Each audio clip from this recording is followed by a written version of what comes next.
Lá, gravando. Pronto, agora sim. Então, pessoal, vamos lá registrar a presença de vocês no chat, né? Sejam bem-vindos a mais uma aula da disciplina de Lógica Matemática, do semestre 2020.2, do curso de Ciência da Computação da Universidade Estadual Vale do Acaraú. Meus caros coleguinhas, nós vamos iniciar hoje mais uma unidade de conhecimento, que será a nossa terceira unidade de conhecimento, e eu preciso que vocês tomem conhecimento, né, dos nossos objetivos de aprendizagem para esta unidade, tá bom? Então, vou compartilhar com vocês aqui uma tela, e rapidamente eu quero só comentar com vocês alguns pontos, beleza? Deixa eu ajeitar aqui, né, isso, o computador. Então, meus caros amigos, o nosso objetivo hoje, né, na nossa aula de hoje, nós vamos começar a trabalhar com a lógica proposicional, que é o primeiro sistema lógico que nós trabalhamos numa disciplina como essa, que é uma disciplina de introdução ao estudo da lógica, certo? Então, os objetivos que eu espero que vocês alcancem ao final dessa unidade de conhecimento são esses. Primeiro, conceituar a lógica proposicional. Isso vocês viram no vídeo de pré-aula, então acredito que muitos de vocês já têm condições de estabelecer pelo menos um conceito informal do que vem a ser a lógica proposicional. Segundo, estabelecer a diferença entre sentenças proposicionais, interrogativos e imperativos, também foi algo comentado no vídeo de pré-aula, então a gente vai dar uma reforçada nisso daí ao longo do nosso quiz logo mais, né? Reconhecer o alfabeto da lógica proposicional. Na pré-aula, eu apresentei para vocês o alfabeto da lógica proposicional a partir de uma perspectiva mais, digamos assim, mais informal. Hoje, eu quero trabalhar com vocês utilizando uns formalismos, definições já numa linguagem bem matemática, então vai ser um pouco diferente do que vocês viram no vídeo de pré-aula, certo? Compreender o conceito de sintaxe e a sua importância em uma linguagem formal. Bom, a partir daí, são tópicos que eu vou tratar com vocês no nosso segundo tempo hoje, tá certo? Compreender os seguintes conceitos: definição indutiva, fórmula válida, complexidade de uma fórmula, subfórmula. Esses 4 conceitos eu quero abordar com vocês no nosso segundo tempo da aula. E, por fim, como expressar, através de fórmulas da lógica proposicional, ideias antes expressas em linguagem natural. Então, esses objetivos que vocês estão vendo aí na tela, né, nessa nosso slide, né, constituem o que vocês devem aprender, né, os conhecimentos que vocês devem adquirir durante essa etapa da nossa disciplina. Lembrando outra coisa, nessa semana, de acordo com aquele calendário que foi passado para vocês no início da disciplina, eu já vou colocar no sistema a primeira lista de exercícios desse nosso curso de Lógica Matemática desse semestre, tá certo? Bom, vou encerrar aqui a apresentação, beleza? E o seguinte, com relação à lista de exercícios, nessa lista de exercícios, lista de tarefa, vocês vão ter umas 5 ou 6 questões. Eu vou colocar lá no sistema acadêmico. Quando eu disponibilizar no sistema acadêmico, vocês vão também ter as instruções dessa lista de tarefas. Tem um prazo que vai estar determinado lá. Eu não vou receber listas fora do prazo, salvo se houver algum problema no sistema acadêmico. Por exemplo, vamos supor que o sistema acadêmico ficou fora do ar no deadline, ou seja, no último dia para a entrega da lista de exercícios. Aí tudo bem, eu posso receber a lista, né, de vocês fora do prazo. Mas se não houver nenhum tipo de problema dessa natureza, né, então eu não vou receber. E lembrando sempre, as listas de tarefas respondidas de forma correta constituem parte da nota de AP1 de vocês, né? A nota de AP1, aliás, a nota de AP2, desculpa. A nota de AP1 é frequência e os quizzes, e a nota de AP2 será a média das listas de tarefas. Serão 6 tarefas ao todo. Se você deixar de fazer uma, você vai ter 0, né? Certo? Então, e eu não vou receber lista de tarefa fora do prazo. Beleza? Bom, deixa eu só sair daqui desse slide e vamos agora para o nosso Kahoot, né? Nosso quiz de hoje, nós temos 5 perguntinhas, bem tranquila. E lembrando, principalmente para aqueles alunos que chegaram agora, que ainda não registraram sua presença no chat, por favor, se dirigir até o chat, escrever presente lá para eu poder gravar a presença de vocês e registrar na minha planilha. Lembrando sempre, a nota de APU de vocês será constituída das frequências, né, das frequências de vocês e das notas do quiz. Se você aparece na aula, registra a sua presença e deixa gravando, esperando para assistir a gravação depois, você está perdendo a oportunidade de participar do quiz. E você também vai estar deixando de ganhar nota, certo? Bom, meus amigos, deixa eu aqui apresentar. Beleza. Nosso Kahoot de hoje. Vou aumentar aqui o volume, né? Ok.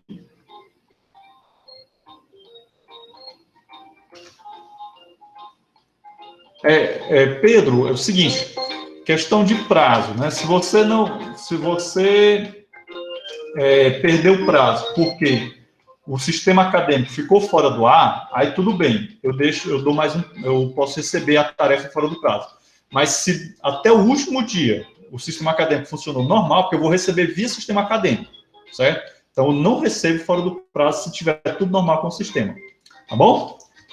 Então, para quem não está vendo aí ainda a tela, por favor, entrar no endereço aqui do Kahoot, kahoot.it, né? E o PIN é esse, 796-4853. Está aí no chat, certo? Por favor, se dirigir até o Kahoot para a gente começar a nossa tarefinha de hoje. E quem ainda não registrou a presença no chat, por favor, fazê-lo, não deixar passar.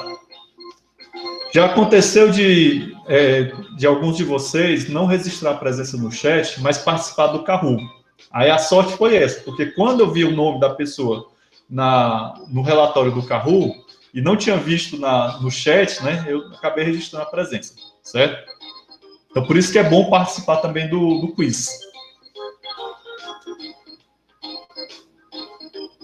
14, 15, tá faltando gente ainda. 6, só mais 3 agora, né? Porque tem 20 pessoas ali na sala, 20 comigo, no caso, são 19 estudantes.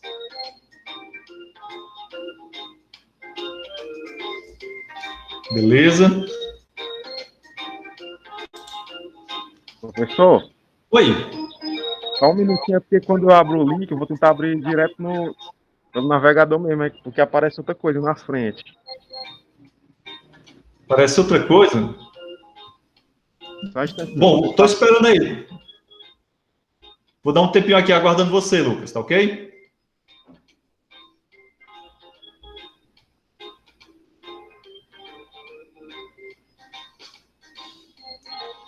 Oh, rapaz, que eu escrevi errado aqui no chat, agora que eu percebi.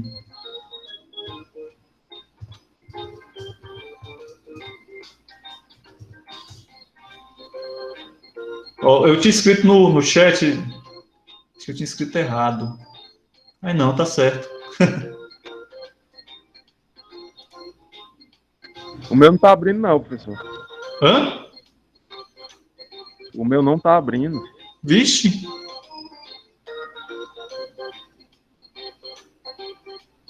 Aí, ó, o Yuri David está dando uma sugestão aí, Lucas. Pronto, ó, o Ítalo Weber também está sugerindo.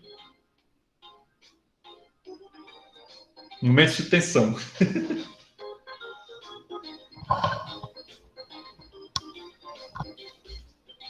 Nós estamos igual aquele pessoal que está no avião esperando para decolar e tem uma pessoa que ainda não embarcou. Aí fica todo mundo esperando o indivíduo.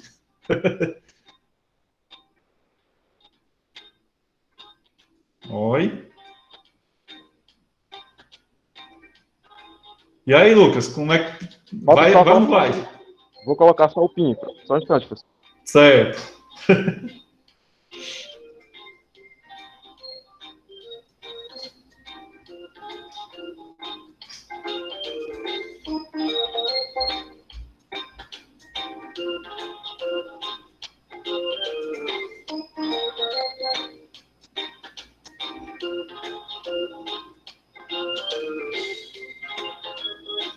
Enquanto isso, a gente fica aqui ouvindo música.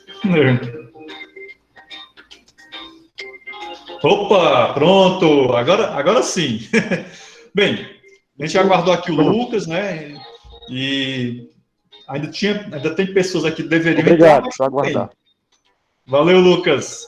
Então vamos começar. Bom, pessoal, introdução à lógica proposicional, é o nosso assunto do nosso carro de hoje. Começar com quiz. São componentes básicos de praticamente todo o sistema lógico. Quando a gente fala de um sistema lógico, eu não estou me referindo somente à lógica proposicional, certo? Isso quer dizer o quê? Quer dizer que existem várias lógicas, né? Então, a lógica proposicional é o sistema mais simples. E a partir da lógica proposicional, outros sistemas são derivados, né? Então, a gente pode dizer que a lógica proposicional ela fornece para vocês o alicerce, as bases, né? Bom, todo sistema lógico tem alguns componentes básicos, né? E aí eu tenho aqui várias alternativas, certo? E foi mencionado isso lá no vídeo, né? Então leiam com bastante atenção quais são esses componentes, né? Que pode ter alternativa aí que são verdadeiras cascas de banana, né? São colocadas para confundir vocês. Né? Vamos ver aqui. Opa, show de bola, a maioria acertou. Linguagem, mecanismo de verificação de validade e sistema de dedução. Então, todo sistema lógico, quando você for estudar um sistema lógico novo, né, você vai conhecer a linguagem, que é utilizada para representar o conhecimento. Vocês vão também estudar mecanismos de verificação ou um mecanismo de verificação da validade das sentenças que você constrói usando aquela linguagem, e, por fim, um sistema de dedução, né? Geralmente, o sistema de dedução é o último componente que a gente estuda, né? Quando a gente vai estudar um sistema lógico, certo? Entendido? E, assim, a lógica proposicional, assim como outros sistemas lógicos, ela tem uma característica de conhecimento acumulativo, né? Ou seja, se você não compreender bem o que for passado na parte de linguagem, muito provavelmente você vai ter dificuldades na etapa seguinte, e assim sucessivamente. Então, é sempre bom você verificar se aquilo que você tinha que aprender em uma determinada etapa do processo foi realmente aprendido, certo? Espera aí que tem gente chegando. Ítalo, seja bem-vindo e, por favor, registre sua presença aí no chat. Vamos aqui avançar um pouquinho. Nosso pódio tá bacana, né? Temos aqui esses 5 que estão disputando, mas ainda tem muita pergunta, tem mais 4 perguntas e tudo pode mudar. Uma proposição não pode ser verdadeira e falsa simultaneamente. Então, quando eu digo isso, né, eu estou estabelecendo um dos princípios basilares da lógica proposicional. Esse princípio basilar, ele se chama o quê? Princípio da identidade, princípio do terceiro excluído ou princípio da não contradição, né? Vejam bem, uma proposição não pode ser verdadeira e falsa simultaneamente. Simultaneamente é ao mesmo tempo, né? Aí tá fácil, é para todo mundo acertar. Opa, show de bola. A maioria acertou o princípio da não contradição e teve 2 pessoas que pisaram na bola, se confundiram com o princípio do terceiro excluído. Bom, o princípio da não contradição, ele é muito simples. Eu não posso dizer que uma proposição, uma determinada sentença, ela é verdadeira e falsa ao mesmo tempo, certo? Então, por exemplo, não posso dizer está chovendo. Essa proposição não pode ser verdadeira e falsa ao mesmo tempo. Ou está chovendo ou não está chovendo, certo? Não, para a lógica, não existe um meio termo. E isso no caso da lógica proposicional. É importante que eu mencione isso para vocês, que existem sistemas lógicos que o princípio do terceiro excluído, ele não é válido, né? Então, nesses outros sistemas lógicos, é possível uma proposição, ela ser ao mesmo tempo verdadeira e falsa, né? Uma coisa assim meio que assusta a gente um pouco no primeiro momento, mas são sistemas lógicos possíveis. Com relação ao princípio do terceiro excluído, que foi a opção que duas pessoas escolheram, eu preciso dizer o seguinte: no princípio do terceiro excluído, ele diz o seguinte: uma proposição ou é verdadeira ou é falsa, e nunca uma terceira possibilidade. Bom, isso também é válido para a lógica proposicional, certo? O princípio do terceiro excluído, em outros sistemas lógicos, ele também pode não ser válido, tá bom? Mas isso é um assunto para quem vai estudar outros sistemas lógicos, geralmente no caso da elaboração de um TCC ou num curso de pós-graduação, certo? O nosso foco aqui será lógica proposicional, lógica de predicados e lógica modal, certo? E lá finalmente um pouquinho de álgebra booleana. Vamos avançar aqui, ver se teve modificações. Opa, olha aí, teve gente ganhando posição, né? Vocês estão vendo aí que o ranking já deu uma mudada legal. Mas vamos lá. Verdadeiro ou falso? Os símbolos proposicionais do alfabeto da lógica proposicional são infinitos e enumeráveis. Então, quando a gente fala de alfabeto da lógica proposicional, é interessante a gente olhar para ele como através da perspectiva de conjuntos, né? Então, um dos componentes do alfabeto da lógica proposicional são os símbolos proposicionais. Esses símbolos proposicionais, eles vão constituir um conjunto, que é o conjunto de símbolos proposicionais. E aí eu estou colocando ali para vocês, né, uma expressão que ela ou é verdadeira ou é falsa. Vamos ver lá. Foi não muito equilibrado, né, mas ainda 5 pessoas marcaram ali falso. Então, vejam bem. Primeiro de tudo, os símbolos proposicionais vão constituir um alfabeto. Aliás, um conjunto, desculpa. E esse conjunto, realmente, ele é infinito, né? Porém, ele é enumerável, tá certo? Então, quando eu digo que determinado conjunto é infinito e inumerável, significa que a quantidade de elementos não tem fim, porém, eu posso fazer uma correspondência biunívoca entre esse conjunto e o conjunto dos números naturais, certo? Conjuntos naturais, todo mundo aqui já está bem careca de saber o que são, certo? Então, ou seja, eu posso contar os elementos desse conjunto, tá bom? Então, vamos lá avançar.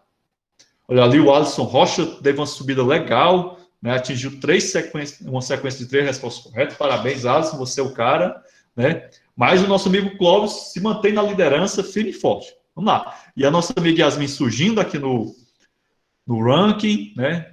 Beleza, acho que está bem disputado esse quiz. Vamos lá. Penúltima pergunta. Refere-se ao significado dos símbolos usados em um alfabeto. Gente, esse assunto eu também vou dar uma aprofundada maior no nosso segundo tempo. Então, quando eu falo de significado dos símbolos, eu estou me referindo à sintaxe, à semântica, à proposição ou inferência, né? Então, significado é a qual campo, né? Esse daí também está relativamente fácil, acredito que a maioria vai acertar. Show de bola, realmente a maioria acertou. 3 pessoas marcaram sintaxe, 3 pessoas marcaram proposição e, graças a Deus, nenhuma marcou inferência. Gente, parabéns a quem marcou semântica, né? Realmente, quando eu me refiro ao significado de uma sentença lógica, eu estou falando não do signo, do significado. Então, isso daí é do campo da semântica. Nós vamos começar o nosso estudo da lógica proposicional conhecendo a sintaxe da linguagem da lógica proposicional. Ou seja, a gente vai simplesmente ser apresentado aqueles componentes que fazem parte da estrutura da linguagem, né? O significado deles é assunto da nossa próxima aula da semana que vem. Bom, que no caso, semântica. Bom, a sintaxe não é o que a gente está estudando, então a sintaxe não está relacionada ao significado dos elementos. A sintaxe está preocupada mais com a questão da validade das construções que nós fazemos com os elementos do alfabeto. Por exemplo, quando a gente está aprendendo um idioma, né, é muito comum nós sermos apresentados a um alfabeto, né, e também a uma gramática. E essa gramática constitui de quê? Constitui das regras que dizem como as frases, as palavras são válidas ou não naquela determinada linguagem. A mesma coisa vale para as linguagens artificiais, tá certo? Vamos agora avançar para nossa última pergunta. E aí o nosso amigo Alisson Rocha assumiu a liderança, mas teve aqui muitas mudanças no ranking, né? Que bacana, parabéns a todos. Nosso amigo Yasmin continua firme e forte aqui, o Thales também aparecendo. Mas agora vamos decidir essa parada, né? Vamos ver agora quem que vai ser o campeão realmente dessa... Exemplo de uma fórmula bem formada. Uma fórmula bem formada, também conhecida como FBF, né? É uma fórmula que gramaticalmente ela está correta, certo? Ou seja, a estrutura dela está perfeita, né? Está tudo dentro dos conformes. Observe que aí nós temos umas curiosidades ali. Eita! A maioria errou, né? 6 acertaram, mas 7 pisaram na bola. Gente, vejam bem. Eu vou aproveitar esse momento só para dar uma reforçada aqui nesse nosso assunto, certo? Ixi, Yuri e Ítalo, aliás, às vezes acontece, viu, turma? Acontece essas paradas Sim, para mim de aqui cair. travou, Hudson. Oi? Para mim deu uma travada aqui. Ah, certo. Vamos fazer o seguinte, eu vou considerar essa questão aí para todos, tá bom? Todo mundo vai ganhar os pontos dessa questão. Quando eu for lançar a nota de vocês, eu vou considerar que todo mundo acertou essa, tá bom? Assim fica... É justo, né? Afinal de contas, foi um problema de ordem técnica. Então, gente, vamos lá entender o que é uma FBF, né? Reforçar o entendimento. Olha, vocês viram lá no vídeo de pré-aula que os conectivos da linguagem da lógica proposicional, eles podem ser classificados em 2 grandes grupos, os conectivos unários e os conectivos binários. Eu falei conectivos, mas na verdade só tem um conectivo unário, né, que é o conectivo não, também conhecido como conectivo da negação. Já os demais conectivos, conjunção, disjunção e condicional, são conectivos binários. Não sei se vocês prestaram atenção, mas no vídeo de pré-aula eu não menciono o conectivo da bicondicional. Quem já foi meu aluno nessa disciplina deve estar lembrando que em um dado momento foi mencionado esse conectivo. O conectivo da bicondicional a gente vai ver ele depois, né? Nós vamos ver o conectivo da bicondicional como sendo uma espécie de abreviação de uma outra, como é que se diz? Forma, tá certo? Vai ser mais ou menos isso. Então, qual é o problema aqui da opção vermelhinha, né, do triângulo? Nós estamos vendo aqui que entre a proposição Q e a proposição R foi colocado um conectivo unário, que no caso é o conectivo da negação. Então, isso daqui, o erro está justamente aqui. Então, não posso utilizar um conectivo unário como se fosse um conectivo binário. Vamos olhar para cá esse outro ponto, né, o azulzinho, o losango. O problema aqui do losango é justamente aqui na parte da direita, né, da condicional, ou seja, no consequente da condicional, eu tenho um conectivo da conjunção funcionando, né, ou seja, trabalhando como conectivo unário. E o conectivo da conjunção, ele é binário, então está faltando um conjuntivo aqui, certo? E para fechar, essa daqui ninguém marcou, também estava muito explícita o erro aqui dessa fórmula. Eu tenho um conectivo unário, né, no caso aqui a negação, funcionando como se fosse um conectivo binário. Então aí estava super estranho. Beleza? Vamos avançar aqui para o nosso pódio, ver quem foi o grande campeão, os 3 primeiros colocados. Parabéns, Thales, pela 3ª colocação, medalha de bronze. João Vitor, medalha de prata. E o grande campeão, a grande campeã, né? Nosso amigo Alisson Rocha, né? Medalha de ouro. E a Yasmin e o Emerson ficaram em 4º e 5º lugar. Parabéns, foi muito equilibrada aí a pontuação. Vamos ver como é que ficou aqui o nosso relatório final. Se teve alguma pergunta com muitos erros, né? Teve uma pergunta difícil. É o exemplo de uma forma bem formada. Talvez ele classificou essa pergunta difícil porque alguns de vocês não conseguiram marcar, né? Teve aqui os problemas reportados pelo chat, mas tudo bem, certo? Bom, gente, vamos encerrar aqui esse compartilhamento. Já são 10h25. Lembrando que agora a gente vai ter aquele nosso intervalinho de 10 minutos. Às 10h35 a gente volta para cá, tá bom? Quem ainda não registrou a frequência, deixa para registrar no segundo tempo, que eu já vou interromper a gravação, tá certo?